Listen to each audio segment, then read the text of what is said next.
Hello, my name's Gary Ford, Managing Director of Tiger Hobbies Limited, UK hobby importers and distributors. Welcome to Episode 5, The History of Strategic Bombing. Royal Air Force Bomber Command in the late 1943 and early 44 were having a really hard time over Berlin. They put in 16 main force bomber raids over the German capital with massive unsustainable losses. There are some sources say that losses were only about 500 aircraft and about 2,600 RAF crews killed, but that I think is a bit of sugarcoating. Other sources state 1,000 aircraft lost, another 1,500 badly damaged, and upwards of 10,000 aircrew lost during this period. That could either though be killed, prisoner of war, or so badly injured, either physical injuries or mental injuries, they would literally never fly operationally again. Either way, Harris failed over Berlin. Yes, a large amount of damage was caused and many killed on the ground, but it did not break the Germans. Some say it's at this point that Harris should have been sacked. No commander in modern history has lost his frontline strength 3, 4, 5 times over and still kept his job. I think the reasons were political, and it stems from Churchill and Portal, the chief of the air staff. After Nuremberg, they knew questions would be asked after the war about Royal Air Force bombing. So it's a bit of a political two-stepping, as they say. Harris was kept in place, and history has blamed Harris, rightly or wrongly, for the RAF bombing campaign, even though the men who ordered it was Churchill and Portal asked Harris to carry it out. Churchill, after the war, never thanked Bomber Command, and only in the last few years as a memorial to the men of Bomber Command being erected in London to honour the brave men of Bomber Command. The evidence of the betrayal of the Bomber Boys is plain to see. RAF Bomber Command's miserable time over Berlin ended with the largest RAF disaster of the war, the raid on Nuremberg in March of 1944, which is often stated as the last battle for Berlin. This time it was the RAF who did not have things going their way. Many of the crews were exhausted after the Battle of Berlin.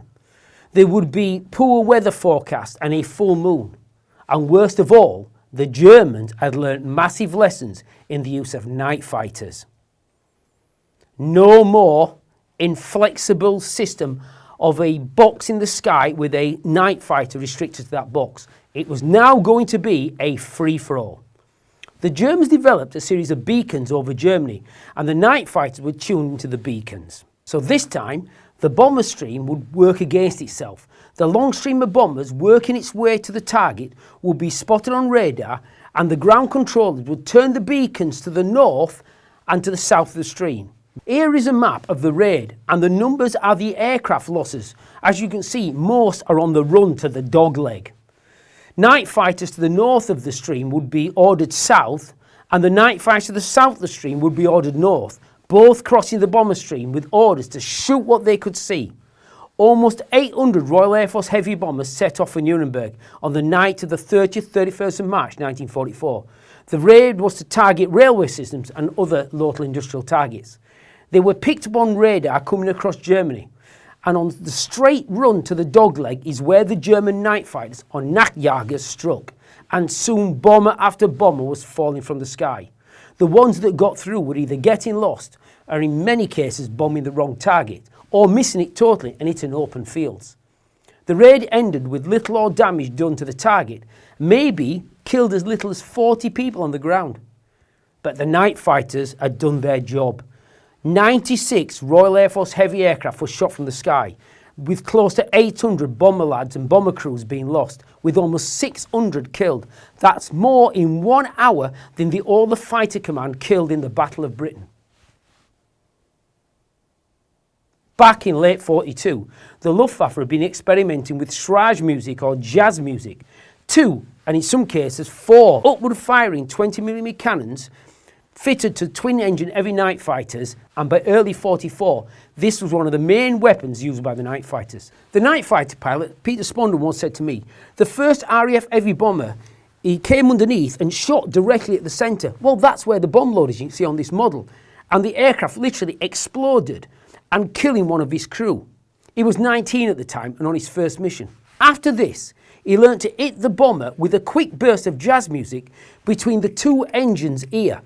This would not explode the bomber, but mortally wound it, with little chance of the crew recovering the aircraft. He also told me the RAF rear gunners were well trained and had to be respected. If they got a bead on you, it's you who are finished. The small 303 caliber guns could kick out a combined rate of 4,800 rounds per minute cyclic. This would literally shred a Bf-110 like a cheese grater. As a night fighter pilot, if you saw a bomber swinging around, and I'll use this to describe, so the bomber will be going like this. This is the captain giving his bombers a chance to get a bead on any night fighters. If you saw this, you backed off. That's a well-trained crew, and a crew that's not suffering from exhaustion. If it's flying straight and level, it could be an inexperienced crew, and thus a better target. RAF bomber crews were at their most danger of being shot down on their first 5 missions due to lack of experience, and actually on their last 5 missions, by this time exhausted, suffering from nervous exhaustion, they're coming to close to the end of their tour of 30 missions. It's one of the great mysteries why more RAF bombers were not fitted with what you call ventral weapons, that's weapons firing from below, as a large amount of the losses from 1943 were to jazz music. It took the RAF ages to realise what was going on, and by that time hundreds if not thousands of Royal Air Force bombers had been shot out of the sky. So the Royal Air Force were now at the end of their tether and would be soon withdrawn from area bombing and moved over to the direct control of SHAEF, Supreme Headquarters Allied Expeditionary Forces, to help with preparation for Overlord. In the meantime, the Americans were coming back into the fight, having been withdrawn or restricted operations after Black Week in October 1943. The arrival of the P-51 BCD Mustang, a longer-range P-47 Thunderbolts, and in late 1943 and early 1944 would turn the tide for the 8th Bomber Command. As stated earlier, the US Air Force had a massive reorganisation, and in early 44, with the 8th Air Force being redesignated as United States Strategic Air Force, while the 8th Bomber Command was now the 8th Air Force, under the command of a brand new commander and famous aviator Jimmy Doolittle. They were massively reinforced with more bombers and its own fighter command with thousands of fighters, plus support divisions for maintaining vast amounts of aircraft.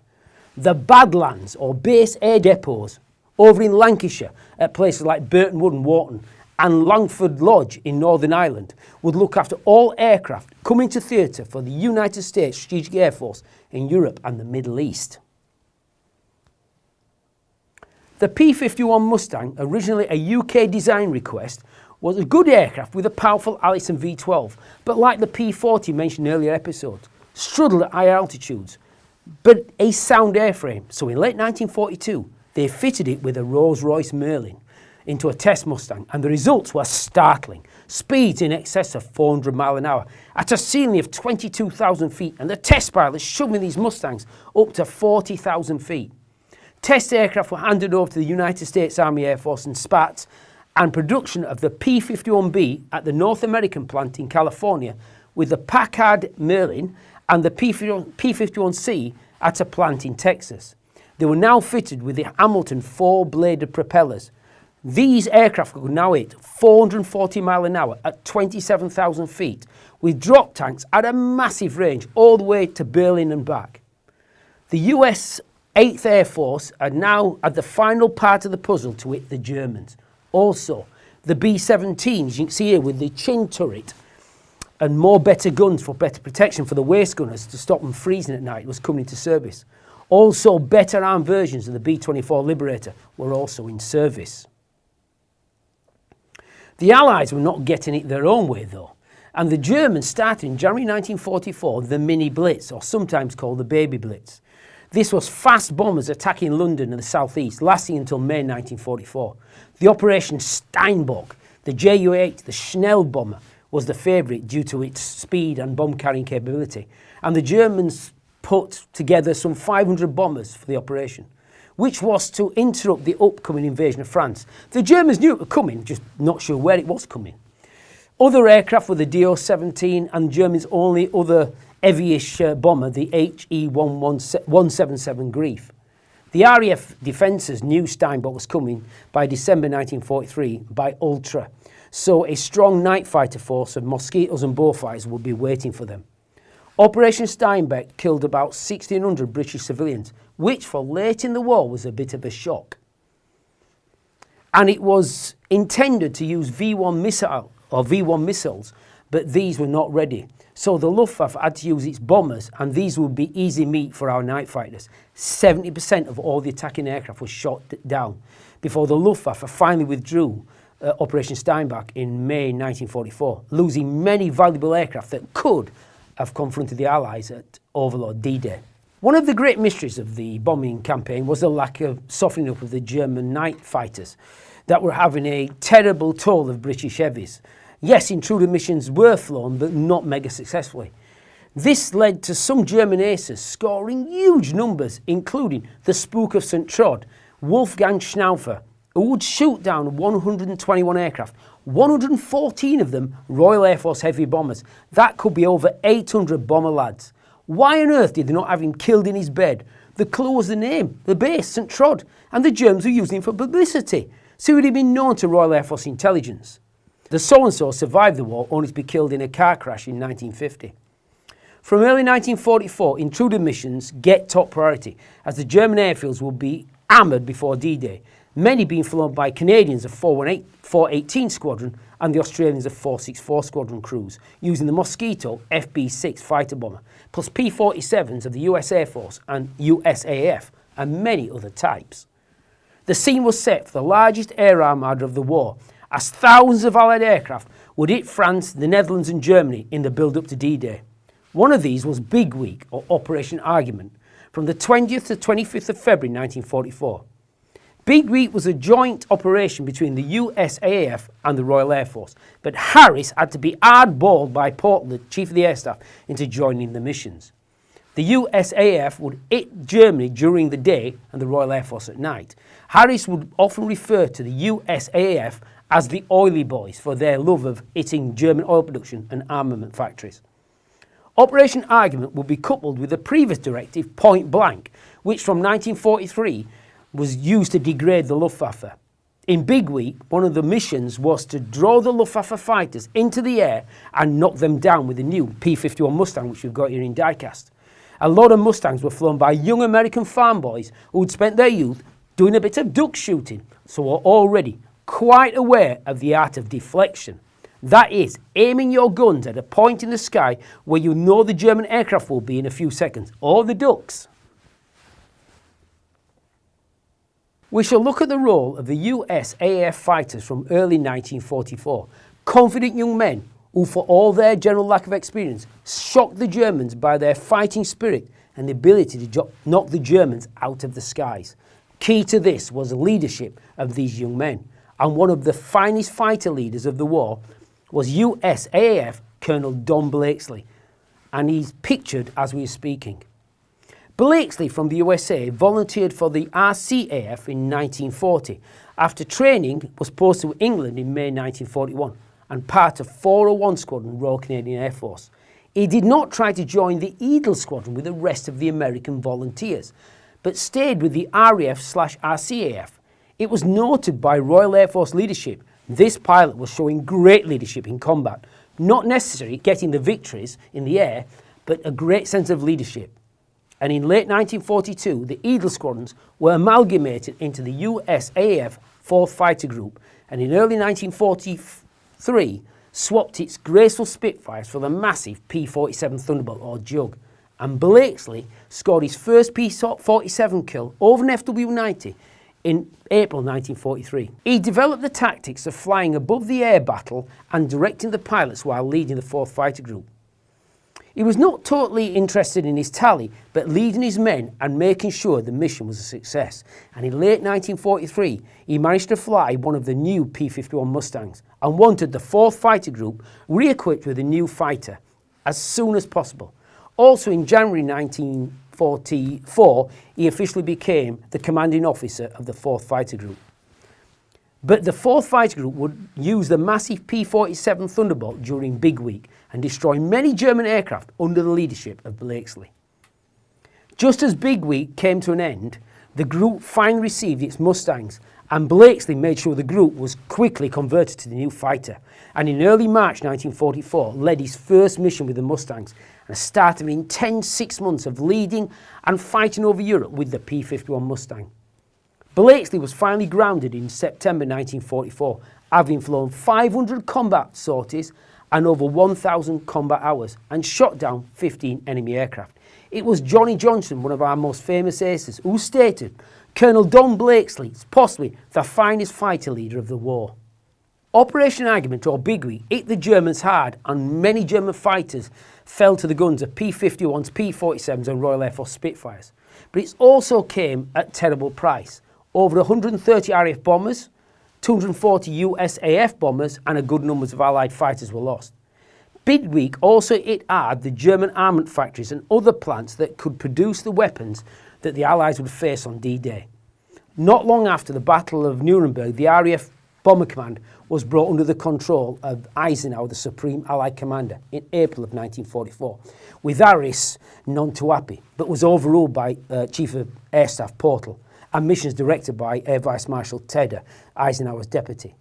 Operation Zuckerman was the plan to destroy railway and transportation behind the potential invasion beaches to prevent its use by the Germans. But you could not just bomb behind Normandy, or you kind of give the game away. So all of France and Belgium railway infrastructure and transport would be absolutely hammered. During the day, by the United States Army Air Force and the Royal Air Force's tactical forces, and night by the RAF Bomber Command. Any area bombing could be carried out, but had to be in direct support of Overlord. One of these raids was on the German Panzer Division's hub at Milly-le-Camp on the 3rd and 4th of May 1944, when 346 Avro Lancasters, 14 de Havilland Mosquitoes had problems with the gathering point before the raid, and this caused delay before the attack. This gave time for the German night fighters to get amongst the bombers before the master bomber could issue his orders to the force. 42 Lancasters were destroyed, with a loss of 250 aircrew, which was the highest loss rate of a large-scale raid of the war by Bomber Command, close to 15% of the force. The raid, though, was a success, and many German tanks and vehicles and barracks were destroyed. The USAF were now sending massive raids into Germany, and in March 1944 sent 600 bombers to Berlin, even though these were escorted by 800 fighters. Almost 70 bombers and quite a number of fighters were lost, including the loss of 700 aircrew. The mighty 8th would hit Berlin through March 1944 at least 4 times, dropping almost 5,000 tons of bombs on the German capital. The German Luftwaffe had seen masses of P-51s over Berlin, and it was here they kind of knew, well, the war was lost. Leading up to D-Day, massive raids of 1,300 B-17s and B-24 Liberators, escorted by hundreds of fighters, would roam over France and Belgium, hitting rail and transportation infrastructure. Plus fortifications along the Atlantic Wall would be pounded. Raids by the Tactical Air Force of the Royal Air Force's 2nd Tactical Air Force and the United States Army Air Force's 9th Air Force with B-25s, B-26 Marauders and the new A-26 Invader. Plus fighter bombers such as Typhoons and the all-new Tempest 5. Plus P-47 Thunderbolts roamed at will, taking out anything German that moved. While we've been talking, we've been showing a clip from Masters of the Air, the TV series shown on Apple TV, to show the P-51s coming into the fight. By mid-1944, the US Army Air Force, 8th Air Force, was coming to its peak with over 200,000 personnel, the capability of putting up 2,000 heavies, escorted by 1,000 fighters in 3 massive air divisions. Each air division was split into bomber and fighter wings, then into groups and squadrons. 1st Air Division, with a white triangle on its tail and wings, flew B-17s. The 2nd Air Division had white circles on its tail and flew B-24 Liberators. The 3rd Air Division, with white squares on its tail, flew B-17. The famous 100th Bomb Group, which part of 13 Bomb Wing, 3rd Air Division, each bomb group generally had 3 to 4 bomb squadrons of up to 10 to 12 bombers. In their case, the 349th, the 350th, the 351 and the 418th bomb squadrons. As a point of interest, one of my favourite World War II bomber movies is 12 O'Clock High, featured a fictitious 918th bomb group at a fictitious base in England called Archbury. known in the movie as the Hard Luck Group. We think it's based on the 100th Bomb Group. So, if you take the first digits of the first 3 squadrons of the 100th Bomb Group, which is 3 times 3 equals 9, then take the last 2 digits of the 418th Bomb Squadron, 18, you get the 918th Bomb Group. So it's fair sure that the 12 O'Clock High movie was based on the exploits of the 100th Bomb Group. So the United States Army Air Force were now the total masters of the air over Europe during the day. The Germans had no answer to the fleets of now silver aircraft roaming the skies over Europe. Germany's experienced pilots were disappearing, blundering by Hitler over the newer German fighters, including Me-262 jet fighters, which would be seen just after D-Day in July 1944 when they encountered a British PR Mosquito, or photographic reconnaissance Mosquito, previously almost invulnerable to German fighters, sent great shockwaves through Allied air commanders. But numbers of these jets would not make any difference to the total outcome of the war. The build-up to D-Day on the air front was massive and left the Luftwaffe with almost no air presence over the beaches of Normandy on the 6th of June 1944. And the Allies landed 160,000 troops on 5 beaches with very few casualties in the bigger picture. The cost of Allied airmen, though, in the period leading up to D-Day was 10,000 aircrew lost. But as stated on many of my videos, the Allies were fighting a war of machines, not a war of flesh. 7 to 10 men in a bomber is not hundreds of thousands of dead on the beaches.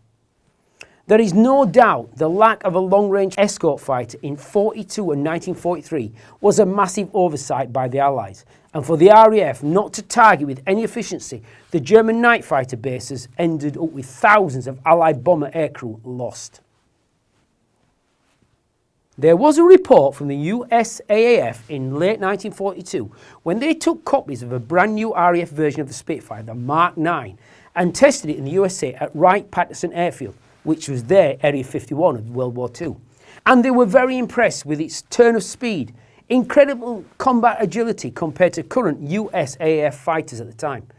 They took these aircraft and modified them with larger internal fuel loads and the ability to take drop tanks and increase the range of these aircraft massively, and capable of going to all the way to Berlin and back.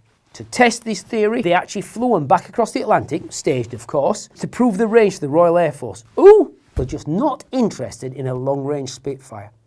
There is some blame on the USA as well. The politicians further up the greasy pole in the USA did not like the thought of a British aircraft in large production for the United States Army Air Force. You could only imagine US production and technology going into a Super Spitfire. Though the introduction of the P-51s B, C and D was down to Rolls-Royce, but to their credit, Spats and other USAF leadership jumped on this aircraft. In one of my earlier videos about the Battle of the Bulge, I stated I was not happy about Harris, how he conducted the war. Well, this is what this is about. Not the bombing of Germany. I have no problem what we did to the Germans. They needed removing, and removing quick. And if bombing the crap out of them was the only way to do it, so be it. But it's the way we went about it. The lack of escort fighters, not kicking the crap out of the German night fighter force, cost us close to 100,000 Allied aircrew over Europe in the combined Allied bombing offensive. I think Harris should have been replaced with CNC 5 Group Air Marshal or Air Vice Marshal Ralph Cochrane after the Battle of Berlin. Cochrane was more of a technocrat, and under him, 5 Group had possibly the best British bomber leader of the war, Group Captain Leonard Cheshire. Cheshire was already looking at more efficient use of the bomber rather than a blunt instrument, and Cochrane was giving Cheshire a free hand in the more effective use of target marking, including the use of long-range Mustangs to do the initial target marking, followed by Mosquitoes, then Lancasters, and then main force to mallet it with the main force Lancasters. This was really hacking off, believe it or not, those CNC 8 Group Pathfinders, Air Vice Marshal Don Bennett. After the Allies landed in Normandy, the Germans started the V1 attacks, and in late September 1944, the V2 attacks, and the destruction of these sites were given top priority, including Bomber Command and the 8th Air Force. Massive 12,000-pound towboy bombs were dropped on the large V2 site at La Capola on the 24th of June 1944 by 617 Squadron. 617 Squadron had gone from a basically low-level squadron suffering terrible losses of some of the best crews to command by Cheshire, who dropped a rank back to Wing Commander to take command of the squadron, to a elite, high-precision bombing unit for medium to high level. 617 Squadron used not only tall boys, which they used to great effect by sinking of the battleship Tirpitz in November 1944 along with 9 Squadron, but also the massive £22,000 Grand Slam bomb. Dimensionally, I think the largest bomb ever dropped by a bomber. Maybe the US Air Force B-2 currently could have dropped a heavier bomb by pure weight. Cheshire and later Wing Commander Tate showed that the bomber could be used as a sabre rather than a blunt instrument with well-trained crews.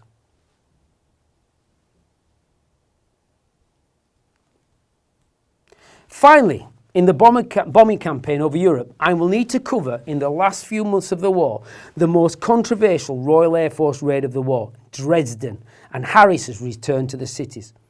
As the war went on into early 1945, the Germans were collapsing on all fronts and the Russians were pushing towards rivers like the Oder to strike at the heart of Berlin and finish the war. In early February 1945, a meeting was held at Yalta in the Crimea with leaders from the USA, the UK and the Soviet Union to discuss the end of the war. Stalin asked the leaders of the West when they were going to target the eastern German cities, including Dresden. Operation Thunderclap was set for mid-1944 and this was going to target the eastern cities. It was shelled in August 44, but in early February 45 it was put back into action and the following cities were to be targeted: Dresden, Chemnitz, Leipzig and Berlin, with the US AAF carrying out their largest ever Berlin raid on the 3rd of February 1945. The Berlin raid on the 3rd of Feb was carried out by 2,500 US AAF aircraft, bombers and fighters, with the lead bomber being flown by Major Rosenthal of the 100th Bomb Group. And I'm showing a clip from Masters of the Air showing part of this raid. Dresden was not heavily bombed, but had been suffered bombing by the USAAF from October 1944 and January 1945.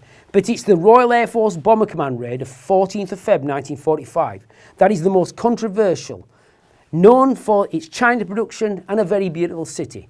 But by early 1945 it had been kind of industrialised and only a few miles from the advancing Soviets. It had lots of refugees passing through the city. The RAF would attack it with 360 heavy bombers in the first wave and a similar amount in the second wave. This was to catch the rescue workers on the ground and cause even more chaos. By February 45, RAF Bomber Command was totally recognised from the weak force of 1939, possibly the most effective bomber force of World War II, with good aircraft, technology and highly trained crews, against now a very weakened air defence of Germany. The first attack went in around about 2200 hours, and the second attack about 3 hours later. The first was disappointing, led by the Ice Cream Boys of 5 Group, and the second was other groups, but this time marked by 8 Group Pathfinders, was totally devastating. German records show 35,000 dead and missing, though 10,000 would be found alive, leaving about 25,000 dead, for the loss of 6 bombers.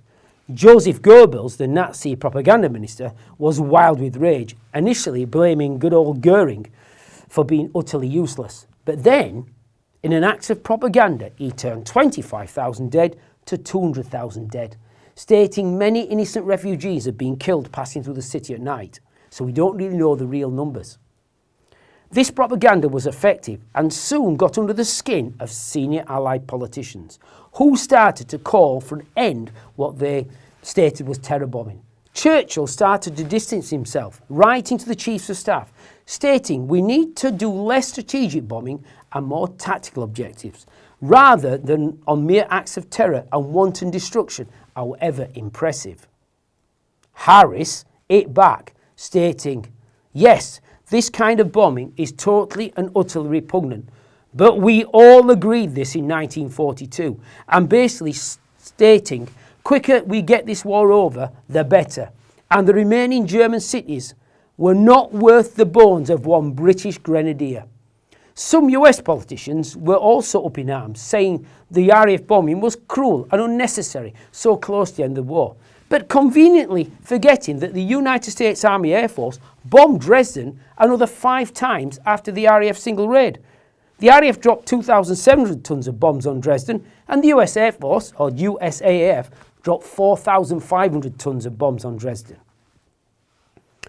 After the war, there was a reconciliation between cities in the UK and Germany that had been bombed, and Coventry in 1956 became twin with Dresden.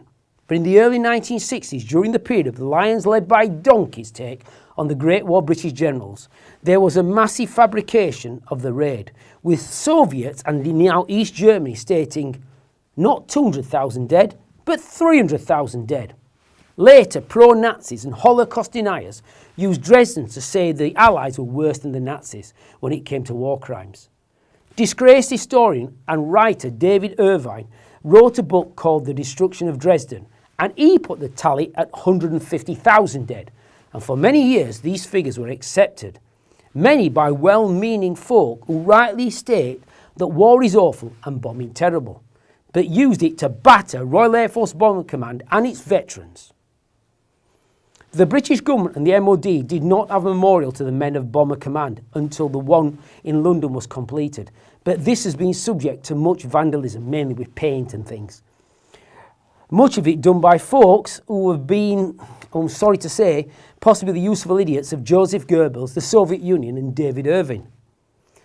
There is also a Lover Memorial just outside Lincoln, which is very much worth a visit, and I will leave a link to the site. Many well-respected historians and writers about Bomber Command all disagree about the figures. Even Marty Middlebrook, who I've got massive respect for, who wrote some of the great books about Bomber Command, stated more deaths than Hamburg.